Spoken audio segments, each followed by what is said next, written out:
The first test between Sri Lanka and Bangladesh commenced at the Galle International Stadium today. Incidentally, this is the first occasion on which skipper Angelo Matthews is leading the team on a test outing. Winning the toss, Sri Lanka opted to take first lays of the wicket. Dimuth Karunaratne and Tilakaratne Dilshan put up an opening stand of 46 runs before opener Karunaratne retired hurt. TM Dilshan hammered a blistering half-century before falling victim to Sohad Ghazi. Karunaratne, who returned to the pitch once more, managed to score 45 runs before being trapped in front of Ghazi. Kumar Sangakkara, who is making a comeback after injury, went on to score his 31st Test century. Ghazi struck once more on the opening day to dismiss the centurion for 142 runs. At stumps today, Sri Lanka were 361 for the loss of 3 wickets, with Lahiru Thirimanne unbeaten on 74 and skipper Angelo Matthews not out for 25. Extremely pleased with his effort. Royal College Colombo gained the upper hand against St. Thomas's College Mount Lavinia on day 2 of the 134th Battle of the Blues. Royal College posted 260 runs for the loss of 5 wickets before play was stopped due to rain.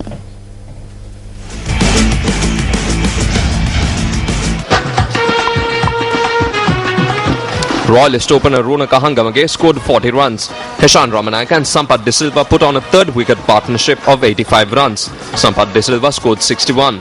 Milana Besekara scored 50 runs not out. Isuru Kularatne bagged 2 wickets for 44 runs in 11 overs for the Thomians. On the first day of play, the Thomians were bowled out for a first innings score of 192.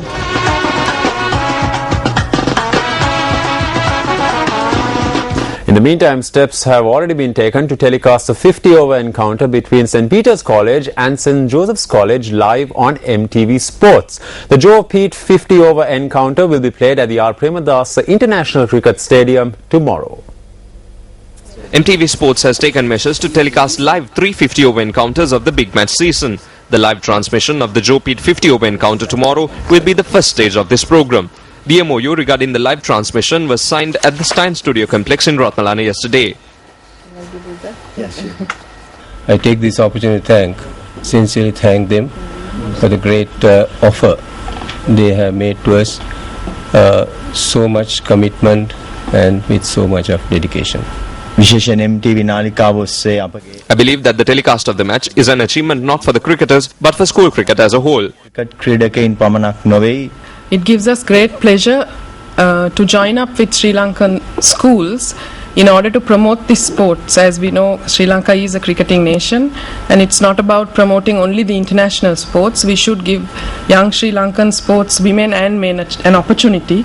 So we thought, since we are the trailblazers in the industry, that we'll start this venture, and we are very happy St. Joseph's and St. Peter's came on board with us.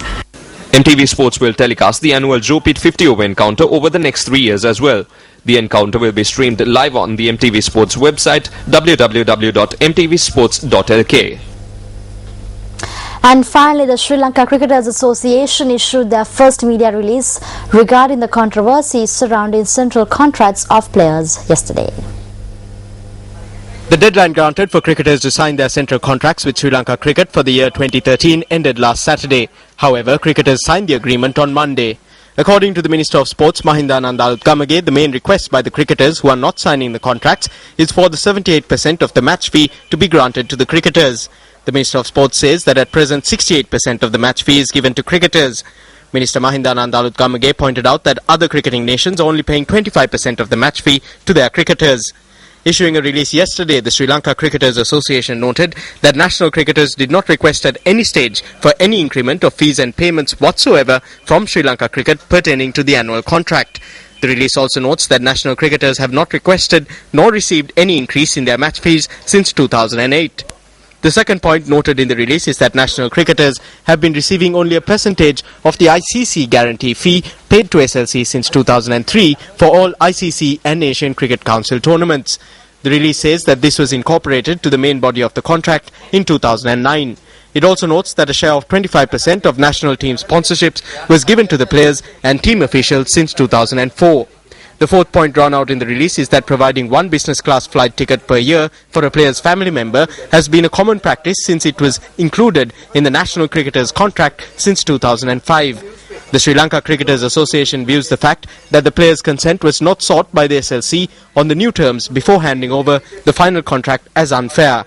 The report further says that cricketers have not been paid for a period of 10 months from 2011 to 2012 and have at all times been sensitive to the financial constraints of Sri Lanka cricket. It added that the players signed the contracts this year as they consider it an honour to play for Sri Lanka. Well, with that, we wrap up today's news bulletin here on MTV Sports. I'm Krisha Panitharatna. And I'm Shane Silva. Take care and good night.